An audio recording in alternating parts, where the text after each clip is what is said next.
பாஜக கூட்டணி வந்து கப்பலில் மூழ்கும் கட்சி அப்படின்னு யாருக்குன்னா அண்ணா, இன்னைக்கு செல்வ பெருந்தகை அண்ணனை பொறுத்தவரை ஒரு காங்கிரஸ் பேரியக்கத்தினுடைய தலைவர் எப்படின்னா, அவர் இன்னைக்கு திராவிட முன்னேற்ற கழகத்தினுடைய தலைவர் ஐயா மு.க. ஸ்டாலின் அவர்களுக்கு அவர் நடந்து வரும்பொழுது கூட அடியாள் மாதிரி 2 பேர் இருப்பாங்க. ஏன்னா அவர் சில கருத்துக்களை சொல்ல முடியாது, கூட வர்ற அடியாள் 2 கருத்து சொல்லணும்.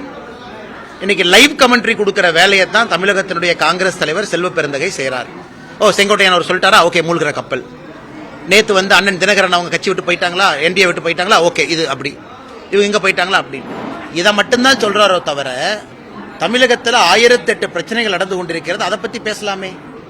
அது ஒரு கொன்முடி அதே பிரச்சனை தான் இருக்கு, அதெல்லாம் பேசலாமே. அவருடைய கட்சியில் இருக்கக்கூடிய ஒரு எம்பியே அந்த கட்சியில் இருக்கக்கூடிய மாநில தலைவரை எதிர்த்து அவர் பாட்டுக்கு தனியா உண்ணாவிரத போராட்டம்னு அவர் ஆபீஸ்ல 4 நாளா பண்ணிட்டு இருக்காரு. அதை பத்தி எல்லாம் கருத்து சொல்ல மாட்டாங்க. அதனால் இவர்களை பொறுத்தவரை இன்னைக்கு அவங்களுக்கு தெரியும், ஒரு மூழ்குகின்ற கப்பல்ல காங்கிரஸ் கட்சி பயணம் செய்து கொண்டிருக்கின்றார்கள். அதுல அண்ணன் செல்வ பெருந்தகை அவரும் இந்த கப்பல்ல மூழ்கத்தான் போறார். மூழ்கிற கப்பல்ல இருந்து இன்னொரு கப்பலை பார்த்து கல்லெடுத்து அடிச்சிட்டு இருக்காங்க. உங்க கப்பல் மூழ்குமா, எங்க கப்பல் மூழ்குமா.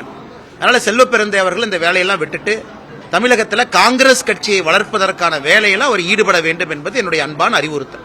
பிளே ஸ்டோர் மற்றும் ஆப் ஸ்டோரில் இருந்து பாலிமர் செயலியை QR கோடு மூலம் பதிவிறக்கம் செய்யுங்கள். செய்திகளை உடனுக்குடன் பெறுங்கள்.